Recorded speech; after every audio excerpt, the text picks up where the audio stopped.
Hello, we've got chapter 2 of Stig of the Dump. Digging with Stig. It was a fine autumn morning and the grass was very wet with dew outside. Barney pushed his breakfast down as fast as he could manage. "What do you want to do today?" his grandmother asked as she drank her coffee. "I have to go into Sevenoaks this morning. Do you want to come?" Barney's heart sank. Go to Sevenoaks? Well, it was all right if you had nothing else to do. But he had to go and see Stig. "No, thank you, Granny," he said. "I don't think I want to go into Sevenoaks." "You'll be quite happy just messing about here?" asked his grandmother. "Yes, thank you. I just want to mess about. With Stig." "Oh, I see," Granny smiled. "With your friend Stig? Well, Mrs. Pratt will be here all morning, so if you like you can stay with her. And with Stig, of course. Lou said she would like to go into the town as she wasn't particularly interested in playing with Stig." Barney knew from the way she said it that she still thought Stig was only a pretend friend. But that was all right. If she didn't want to meet Stig, she needn't. "Can I go out now?" he asked. "All right," said Granny. "Put your boots on," she called after him as he shot through the door. Barney's feet made dark prints in the dew as he headed across the lawn towards the chalk pit. Then he stopped and stood still in the middle of the lawn. Suppose he didn't find Stig after all? The sun was bright. Yellow leaves fluttered down from the elm tree onto the grass. A robin puffed its breast on a rose tree and squeaked at him. Barney suddenly wasn't sure that he believed in Stig himself. It wasn't a Stiggish day like yesterday when he'd fallen down the pit. He had fallen, hadn't he? He felt the bump on the back of his head. Yes, that was real enough. He'd fallen and bumped his head. And then what? Funny things did happen when you bumped your head. Perhaps you only saw Stigs when you fell and bumped your head. He didn't think he wanted to fall over the cliff again on purpose and bump his head again. Was Stig a person you could just go and play with like the children at the end of the road at home? He had to find out, but he didn't want to go to the chalk pit and find nothing. He stood with his hands in his pockets in the middle of the lawn, his fingers playing with something hard in the left-hand pocket of his jeans. He remembered something and pulled out the thing that he had in his hand. Of course, the flint! He looked at it glinting in the sunlight like a black diamond with its chipped pattern. He'd seen Stig make it. There was no mistake about that. Of course Stig was real. He set off again at a run, climbed the fence into the paddock and waded through the long wet grass the other side. The copse round the edge of the chalk pit looked dark beyond the sunlit grass. In the middle of the paddock he found himself slowing down and stopping again. Something at the back of his mind was telling him that he'd seen pictures of chipped flints in books and real ones in museums, and they were made thousands of years ago by rough people who weren't alive any longer. People found them and put them in cases with notices on them. Perhaps he'd just found this one and imagined everything else. And supposing he hadn't imagined Stig, was he the sort of person who liked people coming to play? Well, he told himself, all he really wanted to do was to look at the place where he'd fallen over yesterday. Have another look down the dump. There was that bicycle anyway. He walked to the edge of the paddock. A clump of brown grass jumped up from under his feet and bounced away towards a bramble patch, showing a white tail and 2 long ears. Barney's heart bumped, but it was only a rabbit. He ran after it, but it had disappeared in the thick of the undergrowth. Feeling bolder, he climbed over the fence and went carefully towards the edge of the pit, making sure this time that he kept near a big tree that seemed to be well anchored to the side, and peeped over. He could see the patch of raw earth and white chalk where the ground had given way under him, the dangling creepers lower down, and a scatter of broken chalk at the bottom. He craned over to see the hole he'd made in the roof of the den. There was a pile of branches and rubbish against the foot of the cliff, but no gaping hole. Not a sign of a hole, of a roof, of a den, of a Stig. He listened. A blackbird turning over dry leaves in search of worms was making a noise much too big for itself. But apart from that, the pit was silent and empty. Barney walked away from the edge of the pit and climbed over the fence into the sunshine of the paddock. Thinking hard, he looked at the stone in his hand. He felt the bump on his head. He'd seen the raw patch where the ground had given way. He remembered crashing through a sort of roof and leaving a big gaping hole. And yet there wasn't a hole, so he couldn't have made one. But he must have landed somewhere. He had that clear picture in his head of looking up through a hole in the side of the cliff and the clouds passing over the sky. And suddenly, as he stood in the middle of the paddock, he gave a big jump as the answer came to him. It's like getting a sum right. If there wasn't a hole, it was because somebody had mended it. Stig wasn't the sort of person to leave a large hole in his roof for long. Not his friend Stig. All at once, everything fitted together. Yesterday's adventure on that Stiggish sort of afternoon, the bump on his head, the flint, and this bright autumn morning when he was going to visit his friend Stig. And he was quite clear in his head now what he was going to do and how he was going to do it. He set off running back to the garden. Presents for Stig. When you visited people this time of year, you always brought something from the garden. Tomatoes you couldn't bottle or apples you hadn't room to store. He looked round the big old apple tree for windfalls. There were some big ones, difficult to manage without a basket, but he stuffed them into his shirt, making sure there weren't any wasps in them first. What else? He saw a line of carrots, his favourite fruit. He was allowed to pull up carrots. They were good for his teeth, so he heaved up a few good-sized ones and rubbed the earth off with his fingers. Then he had an idea and ran to the tool shed, where he found a ball of garden string. It was all right to just borrow it. Back he ran again across the garden, over the fence across the paddock, over into the copse and through the brambles and dead leaves to the edge of the pit. He sat himself comfortably on the trunk of the tree that curved out over the pit like the neck of a camel, and looked carefully again at what he could see. There was the broken edge of the cliff, there was the trailing creepers, there at the bottom were the scattered lumps of chalk that had come down with him. And now that he was really looking at it, he could see a new piece of linoleum. Well, not exactly new. Nothing in the dump was new, but it looks as if it had been put there a long time ago, not long ago, because it wasn't covered with moss like things that had been there for a long time. And he could see at one side of this pile of branches and things that was Stig's lean-to roof, a faint path in the bottom of the pit that led to the front of the den. He found the end of the ball of string and tied the bunch of carrots to it.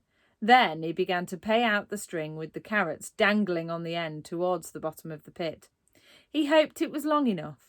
There always seemed to be miles of string in a ball, but it dwindled and dwindled as he lowered the carrots down until he was afraid that it wouldn't reach the bottom. Bother. A cobble, a regular spider's nest of tangled string appeared, and he had to stop to uncobble it. At last, with a few feet in hand, the carrots were swinging on a level with Stig's front door. Barney's seat was not quite above it, so he had to get the carrots swinging to and fro, all the way beneath him, until they were actually knocking at the door like 5 pink fingers. Barney was bubbling so much with laughter inside at the trick he was playing on Stig that he forgot to be dizzy. "Stig!" he called down the pit. "Morning, Stig! I'm knocking at your front door." And suddenly, out of the stack of branches, appeared the tousled head of Stig, and stayed there wagging to and fro, following the swinging carrots, like a cat watching a pendulum. Barney nearly fell off the tree with laughing. "Hello, Stig," he called. "Good morning. I'm Barney, you remember? How are you?" Stig looked up, and for a moment Barney felt quite frightened at the ferocious scowl on his face, and was glad to be high up out of his reach. Should he have played a trick on Stig? Perhaps he didn't have what the grown-ups called a sense of humour. Did Stigs have sense of humours? But when Stig made out who it was sitting above him, his face suddenly changed. His big white teeth showed in a broad grin. He waved both his arms over his head, and he jumped about in the bottom of the pit to show how pleased he was. "Have a carrot, Stig," called Barney. "For you," he said, pointing to Stig. "To eat," he added. "Good for your teeth," he said, making biting movements. Stig leapt at the carrots as they swung past, caught them, looked closely at them, smelt them, then put one in his mouth and crunched it. He looked up at Barney, smiling with his mouth full to show that he liked the present, then made signs which clearly meant that Barney was to come down. "Well, I'm not going to jump this time," said Barney, "and this string's too thin to climb down." "Going round," he said, making circling movements with his arms. He got off his perch and walked the long way round the top of the pit to the shallow end, where he'd got out the night before. There's a picture here there of Stig trying to catch those carrots as they're swinging. It was more difficult finding his way to Stig's den along the floor of the pit than it had been finding his way out the night before. The dump looked quite different, more cheerful, with the sunlight pouring down through the golden autumn leaves and the ash and sycamore seeds twiddling down from the trees on top. But the tail of the aeroplane was only part of a farm machine, and the ship's helm was a broken cartwheel. There was the bicycle too, just a rusty frame with bits of brake hanging onto it. Never mind, he'd found something much more interesting, and he'd seen it and spoken to it in broad daylight. A real live Stig, and he was going to visit him. That's if he could find his way among the giant nettles. Suddenly there was Stig, coming to meet him straight through a nettle patch, as if stings meant nothing to him. Barney stopped. What now? Shake hands? Rub noses? No, perhaps not. He remembered the apples he had stowed inside his shirt, took one out and held it towards Stig on the palm of his hand, as if he was trying to make friends with a horse. "I hope you liked the carrots, Stig," said Barney. "Have an apple." Stig took the apple quite politely between finger and thumb, not between his teeth, as Barney somehow expected him to, and sniffed it. Barney took out another apple for himself and bit into it. "Good," he said. "Delicious." Stig took a bite, seemed to like it, smiled, and they both started walking towards the den, munching their apples. Stig just blundered through the nettles, and as far as Barney could see, they stung him and raised bumps as if they did on other people, but he just didn't care. Barney himself avoided the nettles as much as he could. He got stung once or twice, but decided not to make a fuss about it. Stigs don't mind stings, he thought, so he better not. Stig led the way to the den. Barney noticed several dumps of new white chalk near the path, and remembered the new tunnelling he'd seen yesterday, and the baby's bath full of chalk. "Been digging, Stig?" he asked, pointing to the dumps. Stig grinned and nodded. It was gloomy and overhung at Stig's end of the pit, even on this bright day, and the den itself, now that the hole in the roof was mended, was even darker. The teapot lamp was flickering and throwing a dim light on the den, and the place where Stig had been digging, but it was not very cheerful. Come to think of it, thought Barney, rabbits and things that live in holes don't have any light at all. Not much fun for them with no windows. Couldn't he find some windows for Stig?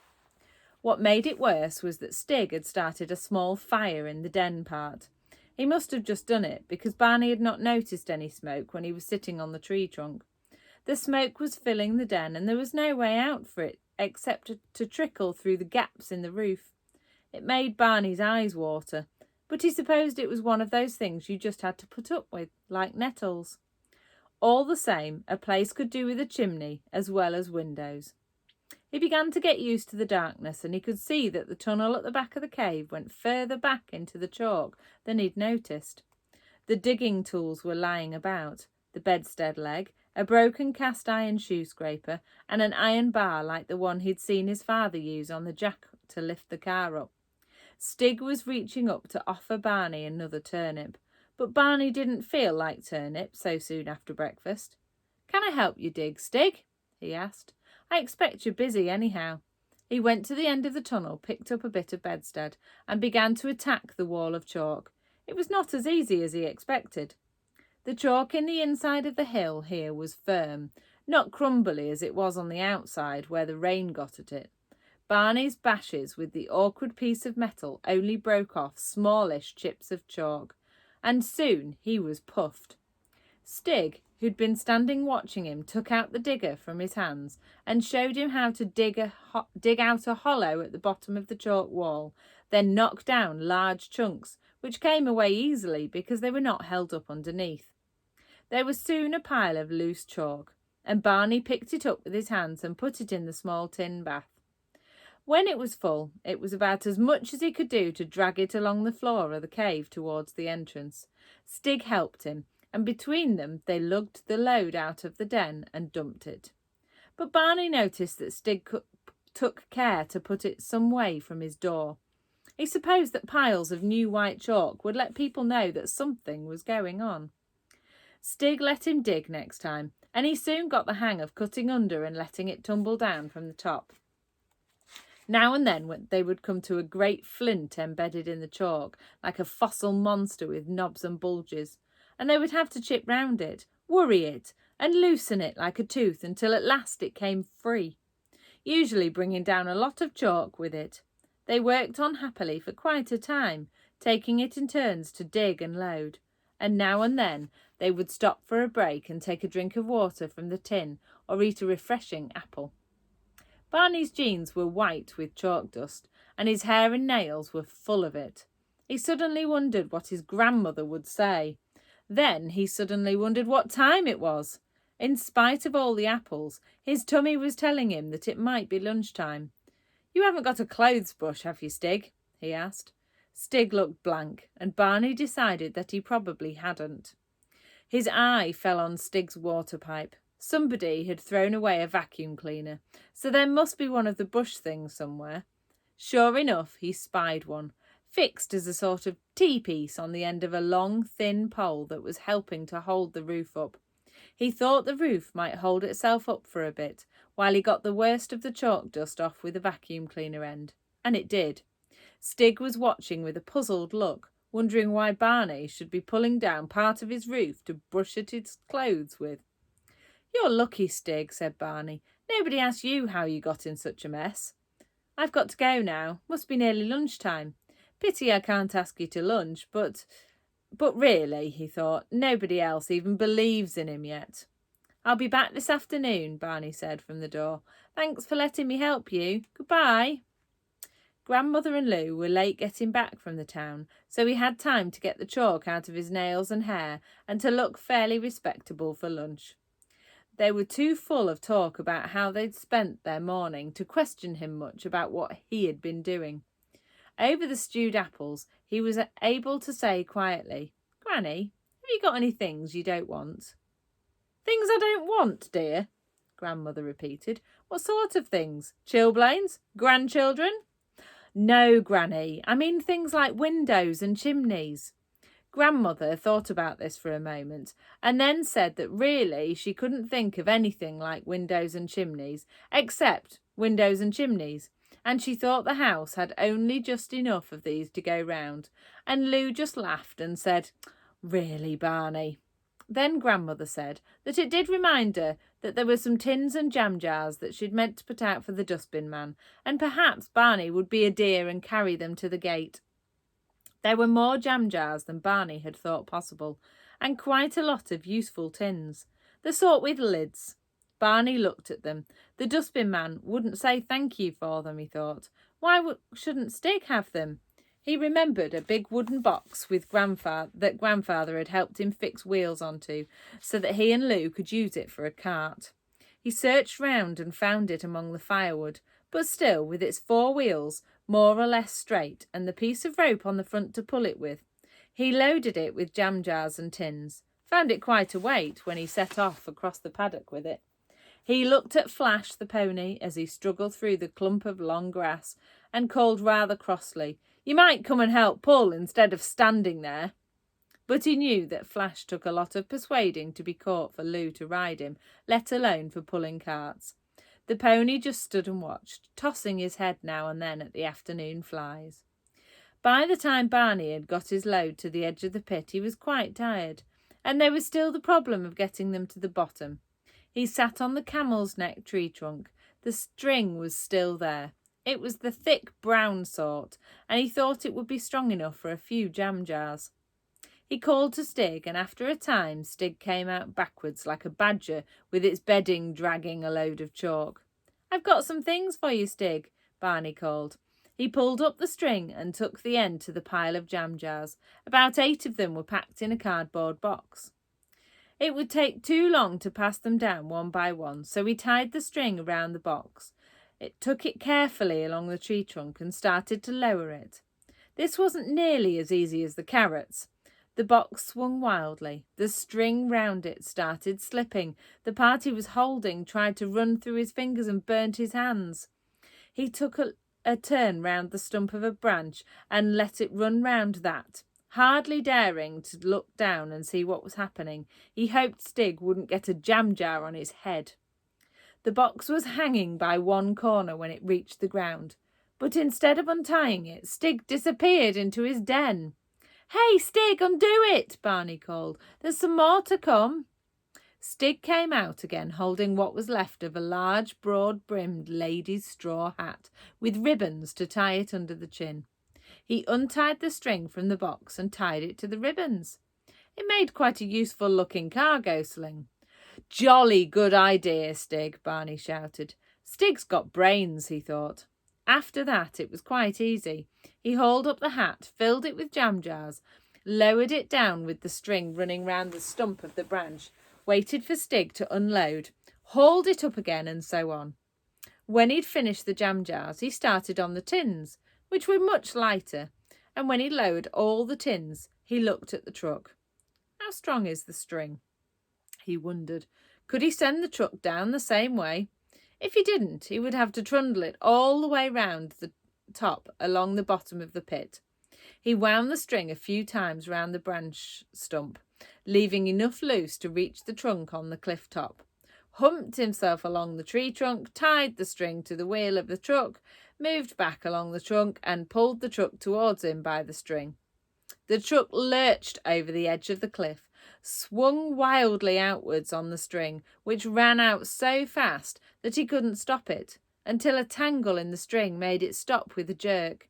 The string broke, and the truck was falling through the air. Barney held on for dear life to the tree, with his face against the mossy bark, and shut his eyes. He felt weak and dizzy. At last he allowed himself to look down. He couldn't see the truck at first. Then he saw that it had swung out to land in the branches of an elder tree, and was hanging there quite happily.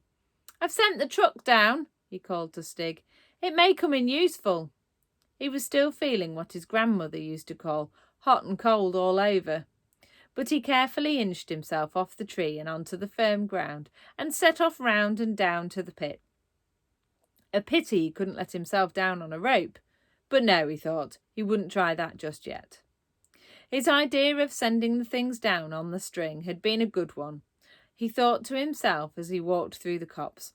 Another day he'd have to find some more tins and jam jars to send down. He hoped Stig liked them. They would come in useful for things that always came in useful, if you kept them a long time enough. By the time he'd got to the den, Stig had untangled the truck from the tree and was squatting looking at it, and at the tins and jam jars. And then Barney wondered what they were going to do with them. "These are jam jars, Stig," he explained. "Jam and marmalade come in them, and you can use them for keeping stuff in, rice and coffee and things like that." But did Stig want to keep rice and coffee in his den? "And these are tins. They're empty, of course, but you get all sorts of things in tins. Peaches and baked beans. You have to open them with an opener like this." He took out of his pocket a tin opener, which he usually carried about with him. It was sort of with a butterfly handle, which you had to turn. Just to show, he fitted it onto the bottom of one of the empty tins and twisted the handle. The opener crept round the edge of the tin, and the blade ploughed into the metal at the bottom, and soon the shiny round disc of metal came loose. Stig was fascinated. He looked at the flat round piece of tin which had been at the bottom. He looked at the empty tube, which was all that was left of the rest of it. And he took the tin opener from Barney and turned the handle, but he couldn't make it out. "It's quite easy, Stig, look." And Barney took another tin, fitted the opener on the bottom, and showed him how to work it. And there was another round plate and another tin tube. Then Stig had to have a go, and they started on the third. One of the tins had been rather flattened, but it gave Barney an idea for how it might be used. He took it, left Stig with the others, and towed the truck into the den and along to the place where Stig had been digging at the chalk. There was quite a lot of loose rubble lying around there, and Barney set to work to shovel it into the truck with the flattened tin. It was certainly better than using his hands, though it wasn't quite the right sort of shaped shovel yet. He hammered at it with an unbroken flintstone and made it into quite a handy scoop, like the sort of the village grocer used for shovelling sugar into little paper bags. He toiled away until the truck was heaped full. It held much more chalk than the tin bath, and because of its wheels, he could pull it quite easily. "Look, Stig," he said, as he went past where Stig was sitting. "Look at all the chalk I've loaded." But Stig seemed too busy to notice. Barney wheeled the truck along the place where they now dumped the chalk and tipped out his load. Then he ran back to the den with the truck bouncing along behind him. When he got back, Stig was sitting there surrounded by plates of tin and empty tubes, and just in the act of taking the bottom out of the last tin. "Stig, what are you doing?" exclaimed Barney. "You've spoiled all the tins now. You can't keep things in tins with no bottoms." He was really quite annoyed. What was the use of a lot of tin tubes with no ends? Stig sat there playing with them. He seemed to have the idea of fitting one inside the other, but that wouldn't work because they're all exactly the same size. However, one of them that got a bit pinched did fit into the other, which seemed to please him a lot. Barney thought it was a bit childish of Stig to sit there playing like a baby with plastic bricks when there was all that work to be done. But Stig went on, seriously worrying over the problem of fitting them together. He found that by pinching together the end of a tin, he could make it fit into the next one, and soon he had 4 or 5 fitted together like a length of stovepipe. Stovepipe! Barney knew there was something Stig needed badly. "You are clever, Stig," he said. "You've made a chimney." Stig looked blank. He didn't know he needed a chimney. He didn't know what a chimney was. Certainly he'd made one, but if it hadn't been for Barney, he wouldn't have known. Working together, they fitted all the tins into one another until they had a pipe that was taller than either of them. With Barney directing, they carried it into the smoky den, where it was too long to stand upright. There's all the empty tins that they've been making. "Now all we've got to do is poke it through the roof," said Barney. Stig looked doubtfully at him, but together they managed to easily push it through a crack between the piece of linoleum and a sheet of corrugated iron. But now what? They couldn't just leave it hanging above the fire. "I know," exclaimed Barney. "The bath!" He left Stig patiently holding the chimney and went and fetched the tin bath. What luck! It had a rusty hole in the bottom, which only needed a little work with the boot scraper to make it big enough to fit the chimney through. Stig was dimly beginning to see what Barney was trying to do. Together they built up a fireplace of chalk blocks and big flints, rested the bath upside down on top, and there was the mantelpiece and chimney, with the flue leading from the hole in the upturned bath through the roof and into the open air. Barney lit the fire, which Stig had laid as they built the fireplace, and threw some additional scraps of paper and twigs onto it.